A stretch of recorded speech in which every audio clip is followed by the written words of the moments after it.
Everyone, today I'm talking to Suzanne, the Managing Director from TT Training Academy, and today we're talking about stress. So what is stress?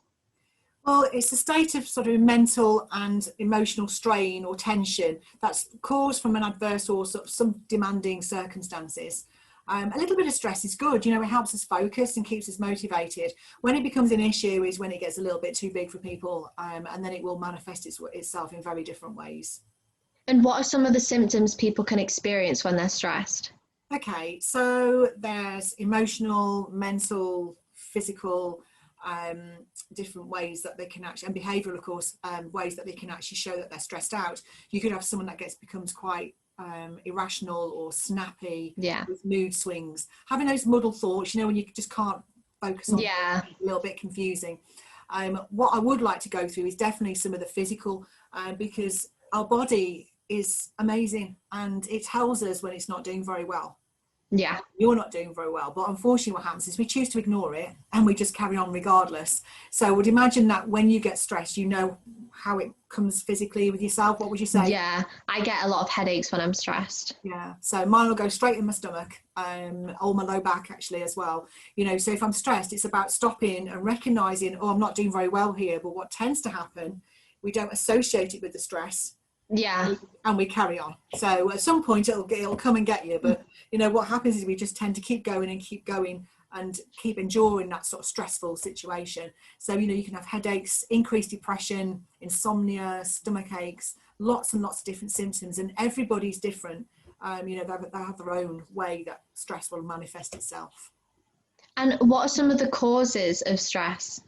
Okay, so there's generally sort of 5 of them. I'll go through a few of them with you though. So the first one that comes to mind is that there's too much going on. There's too much demand being placed on the person. And in their perception of it is too much. So what might seem quite okay for somebody, someone else might go, I can't cope with that. It's just too much. Also the C word, which always comes out in anything that I'm ever doing, whether it's training or one of these or a one-to-one session, and that's basically control. So when we feel that we haven't got some form of control in our lives, then actually people can get quite stressed about that. So the lack of control is a big one. Not having that support or feeling that you haven't got that support there by somebody. And also that a big one is a fear of change. We're all creatures of habit, aren't we? Some people are quite thrive on change and love it, but then other people, even if you move their desk, right, they can get quite upset about it because they want that structure to remain exactly the same. But that's another one that can cause, quite big stress levels for people. And what are some of the tips you would give on how to handle stress and cope with it? Okay, well, one of them that comes straight to mind is actually getting it out of our head as quickly as we can. So what happens is we have an issue and then it has could be something small that happens, goes on top, on top, on top, on top. And before you know it, everything seems really big. Now, once the emotional part of the brain kicks in, then it becomes overwhelming and it's all together in one big pot. So what we need to be looking at doing is, if possible, is, I've got one here, is journal. Okay. So I'd recommend getting a nice journal, one that you're going to be wanting to write in rather than just a box standard exercise book, whatever works for you though, and get it out of your head, write it down. So once it's written down, we can look at things more logically and say, right, what can I control? What do I need to do to be able to control it? And then what things are completely out of my control and I can't do anything about it, and therefore I'm going to worry about the stuff I can. The interesting thing is that actually your subconscious mind sees in pictures. So if you were to be angry, when you looked at this and started drawing in it, your picture would be a reflection of your emotion. How cool is that?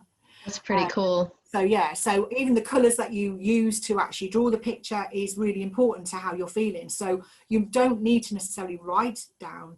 If you're a really good artist and you like doing art, then do that instead, because it's still going to be expressing how you feel. But do it every day, little bits. Sometimes it might be a rant. Sometimes, you might have a few lines. But I'd recommend just getting into the habit of getting it out of your head. Definitely a key one. That's a really good, useful place to start to reduce stress levels. What else? Okay, meditation. So I would definitely recommend checking out Jason Stevenson, who I recommend to everybody. One day I will, I promise I will. It's PH rather than a V.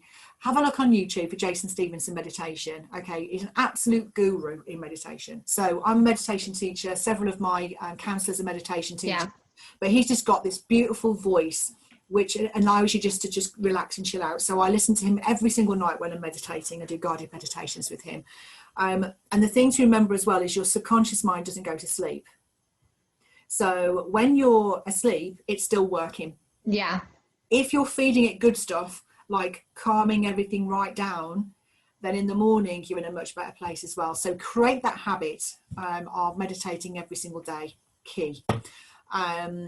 And I think a big one here is understanding and recognizing your feelings that you're stressed out and acknowledging them.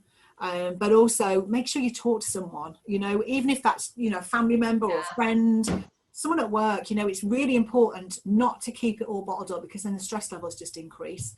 Obviously, if it's too big and you are not in a great place at all, then speak to a professional. Obviously, you know, we've got a team of counsellors that can help support anyone that is really struggling out there. So we are here to help.